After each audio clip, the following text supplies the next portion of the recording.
So back in 1961, the world was completely riveted by the trial of Adolf Eichmann. He was a major architect of the Holocaust, and everyone expected to see a monster in the courtroom. But what they saw? Well, it was something way more disturbing. See, you had this guy who was responsible for organizing the mass deportation of millions to their deaths. But on the other hand, psychologists who examined him said he was terrifyingly normal. No sign of mental illness, no personality disorders, and that created this horrifying puzzle. How could the man behind such industrial-scale murder be so utterly, chillingly ordinary? To even begin to understand this, we need to do what the political philosopher Hannah Arendt did. She was there, covering the trial for The New Yorker, and she took a long, hard look at the man sitting in that glass booth. And what Arendt saw wasn't some diabolical mastermind. What she saw was a man of just stunning mediocrity. He was a high school dropout, a career-long joiner who seemed to need groups and organizations to even have a sense of self. He spoke in these bizarre stock phrases and cliches, almost like he'd built a wall of words to keep reality out. And like we said, the psychologist found nothing clinically wrong with him, just this deeply insecure guy hiding behind bureaucratic pride. Arendt's assessment was, well, shocking. I mean, she called him a clown. Now, she wasn't trying to downplay his crimes at all. She was trying to point out the absolutely terrifying disconnect between this shallow, almost silly man and the profound, world-shattering evil of his actions. And that single observation led her to one of the most controversial ideas of the entire 20th century. Okay, so let's really dive into this concept. Arendt realized she needed a completely new way to explain how a guy this mediocre could be part of something so profoundly evil. This wasn't about some new kind of hatred. It was about a whole new mechanism for doing evil. For Arendt, the real question wasn't about Eichmann's secret ideology or his inner demons. It was much simpler, and honestly, way more frightening. How did he just do it? How did he show up to work every day and become an instrument of mass murder? Now, this is the crucial part. Arendt was not saying the evil itself was banal or ordinary. The Holocaust was an absolute radical evil. What was banal, what was boring and common, was the person who committed it. The evil didn't come from some passionate, fanatical belief, but from a mundane, unthinking conformity. He was motivated by stuff as simple as getting a promotion. This idea of thoughtlessness is the absolute core of her theory. It's not about being stupid, it's about a total failure to think critically. A failure to connect a bureaucratic phrase like final solution to the actual reality of human suffering. Yeah, he followed orders, but it went deeper.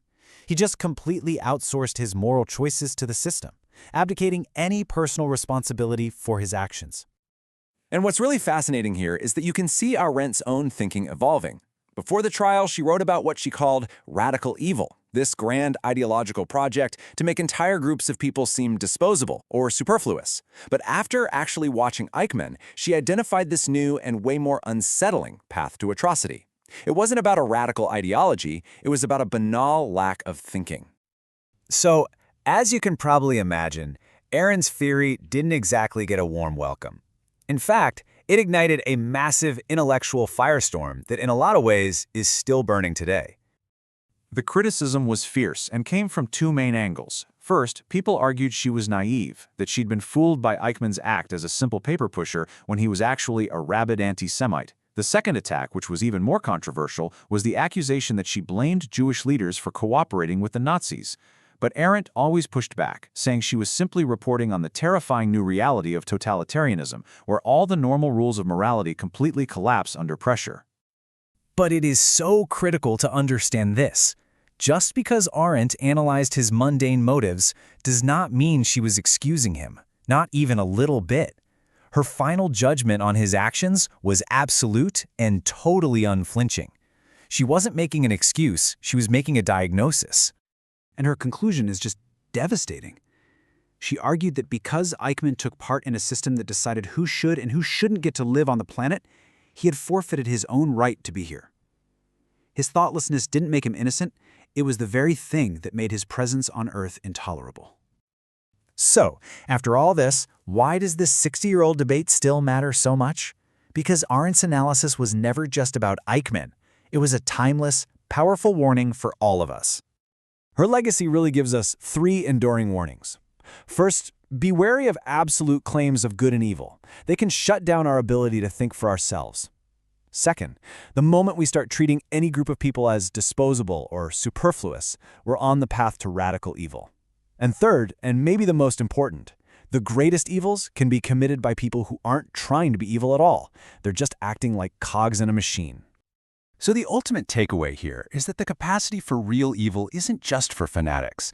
It can be found in something much simpler, the refusal to stop and think, the failure to consider the consequences of our actions, and to see the world from another person's point of view. That's the vulnerability. That's the backdoor through which the unimaginable can sneak into our world. Arendt's work really forces us to ask a tough question. In our own complex world, a world of bureaucracies, of algorithms, of digital distance, where are we failing to think?